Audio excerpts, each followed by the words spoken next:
এই মুহূর্তে নিবেদন করছেন ট্যালেন্টো এভিয়েশন।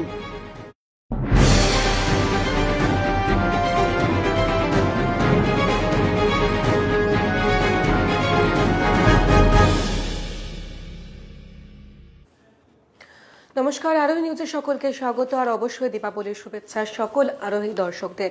আর প্রথমে যে গুরুত্বপূর্ণ খবরের দিকে এই মুহূর্তে নজর রাখবো, ফের আজব এবং অদ্ভুত এক বিতর্ক জড়িয়ে পড়লেন অনুপম হাজরা। মূলত সোশ্যাল মিডিয়ায় একটি পোস্ট করেন তিনি, তারপরে ছড়িয়ে পড়ে বিতর্ক এবং যে বিষয়টি নিয়ে তিনি পোস্ট করেছেন তা অত্যন্ত সংবেদনশীল একটি বিষয়। অভিনেতা সৌমিত্র চট্টোপাধ্যায়ের অত্যন্ত সংকটজনক পরিস্থিতি, কিন্তু তার এই মুহূর্তে ঠিক কি পরিস্থিতি তা নিয়ে এখনো মুখ খোলেনি পরিবারের সদস্যরা। কিন্তু তার আগেই তিনি সোশ্যাল মিডিয়ায় পোস্ট করে দেন এবং শোক প্রকাশ করেন সৌমিত্র চট্টোপাধ্যায়ের জন্য, এবং এই পোস্ট ঘিরে কিন্তু ইতিমধ্যেই বিতর্ক শুরু হয়েছে। এবং তারপরই তিনি আরো একটি পোস্ট করেন, মুখ্যমন্ত্রী কালীপুজোয় ব্যস্ত ছিলেন, তাই সৌমিত্র চট্টোপাধ্যায়ের মৃত্যুর খবর ঘোষণা থমকে রয়েছে। এই আজব তথ্য তুলে রীতিমতো বিতর্কে জড়িয়ে পড়েছেন অনুপম হাজরা। প্রশ্ন থেকে যায়, একজন উচ্চস্তরের ব্যক্তি হয়ে কিভাবে অনুপম হাজরা এতটা দায়িত্বজ্ঞানহীন মানুষের মতো কাজ করতে পারেন? প্রবল বিতর্কের পর পোস্টটি সরাননি তিনি। গতকাল রাত 1টা নাগাদ এই পোস্ট করেন অনুপম হাজরা। ইতিমধ্যেই তার এই পোস্ট ঘিরে রীতিমতো বিতর্ক ছড়িয়ে পড়েছে গোটা রাজনৈতিক মহলে, যেখানে অভিনেতা সৌমিত্র চট্টোপাধ্যায়ের অবস্থা সত্যি অত্যন্ত সংকটজনক। তবে এই মুহূর্তে আর কোনো বিশেষ খবর পাওয়া যায়নি হাসপাতাল সূত্র, যেখানে পরিবারের সদস্যরা কোনোভাবে মুখ খোলেননি এখনো সেই বিষয়। সেক্ষেত্রে এই সংবেদনশীল বিষয় নিয়ে এতটা অসংবেদনশীল বিতর্ক বা মন্তব্য কি করে করতে পারেন অনুপম হাজরা, তা নিয়ে কিন্তু প্রশ্ন উঠছে এখন।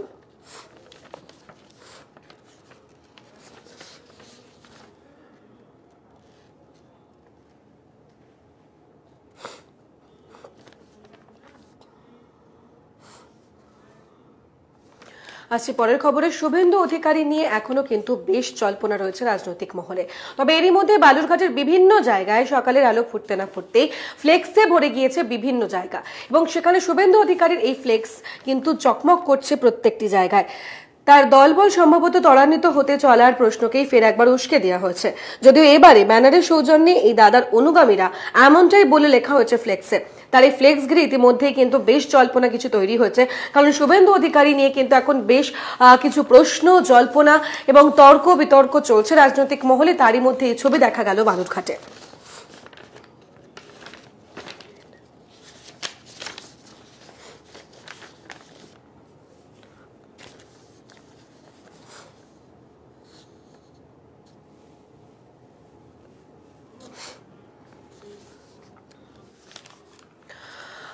এবং পাশাপাশি যে খবরের দিকে এই মুহূর্তে নজর রাখবো, সল্টলেকে একটি গাড়ির ধাক্কায় মৃত্যু হলো এক মহিলার।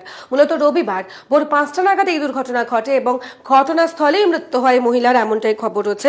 অভিযোগ, সেই সময় একটি প্রাইভেট গাড়ির সিগন্যাল ভেঙে সেই মহিলাকে ধাক্কা মারে, তারপর প্রায় ঘষতে ঘষতে গার্ডরেলের নিয়ে যায় ওই মহিলাকে। এরপরে ঘটনাস্থলেই স্বাভাবিকভাবেই মৃত্যু হয় তার। এই ঘটনা ঘিরে রীতিমতো উত্তেজনা ছড়িয়ে পড়ে গোটা এলাকায়। এরপর পুলিশ এসে ওই গাড়ি চালককে আটক করে এবং মুহূর্তের মধ্যে স্থানীয়রা বাইপাস অবরোধ করে বিক্ষোভ দেখাতে শুরু করে। উনি পার হচ্ছিল, রাস্তার রেড সিগন্যাল ছিল, তখনই পার হচ্ছিল।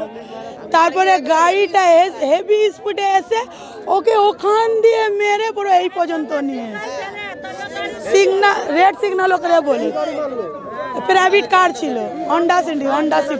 এত পিকআপে এসছে, মানে হুজনে ওখান থেকে মারতে মারতে এখানে ঠেলেছে, এখান থেকে নিচে স্পট এখানে ফেলেছে। ড্রাইভার এখানে বসেছিল, এত ফিডিং, আমি কথা বলতে আমার ফোন নম্বর নিল, আমাকে বলছে আপনি মাস্ক ছাড়া কেন কথা বলছেন, আপনি মাস্ক পরে আসুন। মাস্ক পরতে গেছি, তার মধ্যে পুলিশ কি পলিসি গল্প করেছে জানি না, পুলিশ নাকি আমি এসে শুনছি মেয়েদের সব মেশিন এখানে লাঠি চার্জ করেছে, করে বডি তুলে নিয়ে চলে গেছে। এখন যে ড্রাইভারটা ইনজয়ার্ড হয়েছে তাকে বেশি দেখা ইম্পর্টেন্ট, যে মানুষটা মরে গেছে না বেঁচে তাকে নিয়ে যাওয়ার আগে কোনো অ্যাম্বুলেন্সের কোনো ব্যবস্থা নেই।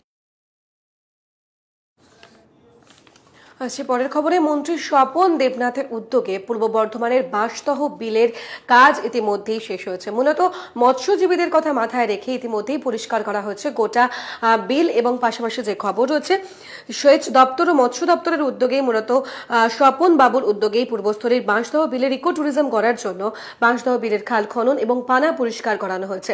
সকালবেলায় জেলা শাসক এনাউর রহমানকে সঙ্গে নিয়ে মন্ত্রী স্বপন দেবনাথ বাঁশদহ বিলে নৌকা বিহার সারেন।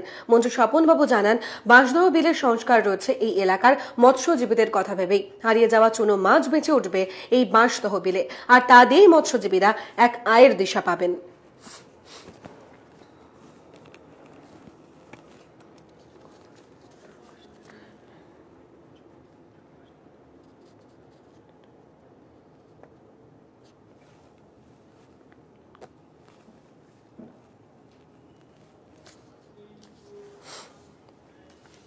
সর্বধর্মের মিলন ক্ষেত্র আদ্যাপীঠ এবং যুগপুরুষ শ্রী রামকৃষ্ণের আরাধনা হয় এখানে।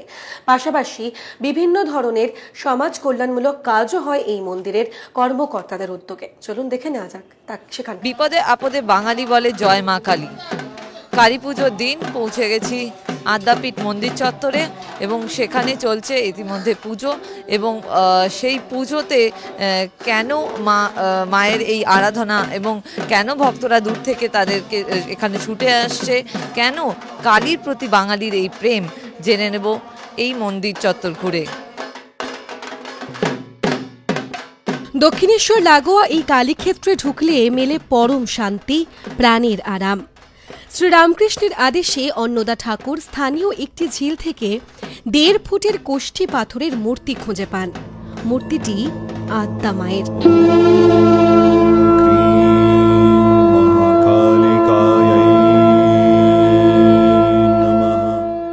এই ঘটনার 4 বছর পর 1918 সালে ঝুলন পূর্ণিমার রাতে রামকৃষ্ণদেব অন্নদা ঠাকুরকে ঋষিকেশ যেতে উপদেশ দেন।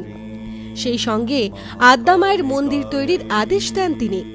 রামকৃষ্ণ পরমহংসের শিষ্য অন্নদা ঠাকুর দক্ষিণেশ্বরের অদূরে মাতৃমূর্তি প্রতিষ্ঠা করেন, যা আদ্যাপীঠ নামে খ্যাত।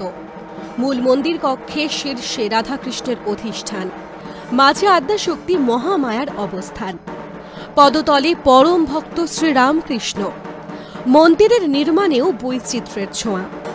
মন্দিরের চূড়ায় সর্বধর্মের প্রতীক, হিন্দুদের ত্রিশূল, বৌদ্ধ ধর্মের পাখা, খ্রিস্টের ক্রুশ এবং ইসলাম ধর্মের চাঁদ তারা। জনশ্রুতি দেবীর স্বপ্নাদেশে এমন ভাবনা, কারণ দেবী হলেও মা যে সর্বজনীন।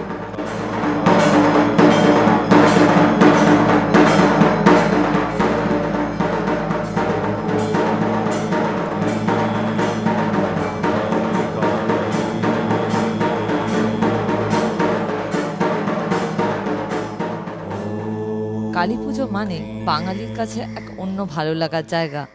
সেই কালী পুজো উপলক্ষে আজ আমরা পৌঁছে গেছি আদ্যাপীঠ মন্দিরে এবং সেখানে আমরা পেয়ে গেছি ব্রহ্মচারী মুরালি ভাইকে।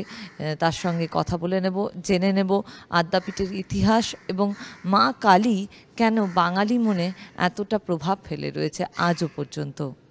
ওইটা তো আমাদের জন্মলগ্ন থেকেই মাকে নিয়ে আমাদের সংসার,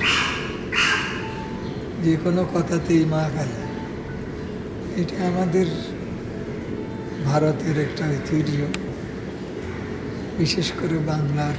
এই বেদের থেকে 2টা লাইন দিই সারা ওয়ার্ল্ডে, অহিংসা সত্যম অস্তয়ম শৌচম সংযমে বচ এতৎ সামাসিকং প্রক্তং ধর্মস্য পঞ্চলক্ষণ। আর কিছু লাগবে না। ধর্মের 5টি লক্ষণ, প্রথম হলো অহিংসা, নন ভায়োলেন্স, কাকেও হিংসা করবেন না। দ্বিতীয় হলো সত্য। রামকৃষ্ণদেব বলতেন সত্য কথা কলিত তপস্যা। যে সত্য ধরে আছে সে মার কোলে শুয়ে আছে। মহাত্মা গান্ধীজি বলতেন truth is God, God is truth. অস্তয়ম, চুরি না করা। চুরির ডেফিনিশন আমাদের শাস্ত্রে অনেক। আপনার ছেলেকে 4টা জামা 4টা প্যান্ট দিলে হবে, আপনি 8টা জামা 8টা প্যান্ট দিয়েছেন, আপনি চোর। প্রয়োজনের অতিরিক্ত জিনিস গরিবদের। স্বামীজি বলছেন nation lives in the cottage, জাতি বাস করছে কুড়েঘরের মধ্যে, গরিবের মধ্যে। বলে no amount of politics would be of any avail until the masses of India once more well fed, well educated, well cared for. দেশের কোনো রাজনীতিবিদরা সুফল পাবেন না যদি না ভারতবর্ষের সাধারণ মানুষ 2 বেলা 2 মুঠো খেতে না পায়, তাদের প্রতি শিক্ষা দীক্ষার ব্যবস্থা না করি, তাদের প্রতি যত্ন না নিই। আদ্যা মায়ের ভোগেও রয়েছে বৈশিষ্ট্য। রাধাকৃষ্ণের জন্য 32.5 সের এবং দেবীর জন্য 22.5 সের চালের রান্না হয়। রামকৃষ্ণ পরমহংসদেবের জন্য 12.5 সের চালের ভোগ রান্না হয়। এই ব্যবস্থা প্রতিদিনের। তবে অন্য দিনের থেকে একটু আলাদা আয়োজন কালী পুজোর দিন। সেদিন মহাপুজোর আয়োজন হয় আদ্যা মন্দিরে। কার্তিকী অমাবস্যার আঁধার কাটিয়ে দীপাবলির আলোয় সেজে ওঠে আদ্যাপীঠ। সন্তান বৎসল মহামায়ার স্থিতরি মূর্তি থেকে ঠিকরোয় প্রসন্নতার আলো। একটা মায়ের প্রতি একটা শ্রদ্ধা, একটা আমাদের বিশ্বাস মায়ের প্রতি আগের থেকেই, যে মা সব ভালো রাখবেন, সেই বিশ্বাসের উপরেই মাকে স্মরণ করা হয় আর কি। এটা বললে মনের দিক থেকে যেন শান্তি পাই। কোনো কিছু আজ কিছু হলো, মা তুমি একটু দেখো, এটা একটা বিশাল শান্তি পাওয়া যায় মনের মধ্যে। কেই ডেকেই মনে হয় মায়ের কাছেই শান্তি, সেই জন্যই মায়ের কাছে। বাঙালির কালী প্রেম সত্যি বোঝাটা কঠিন। তবে এবারের কালী বন্দনায় শুধু একটাই ডাক, মা পৃথিবীকে সুস্থ করো। ক্যামেরায় রতনের সঙ্গে স্বর্ণালী, আরোহী নিউজ, কলকাতা।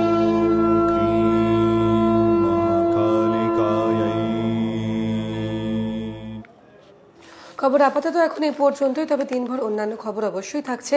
পাশাপাশি তুলে ধরবো বিভিন্ন জায়গার কালী পুজোর ছবি। দেখতে থাকুন আরোহী নিউজ।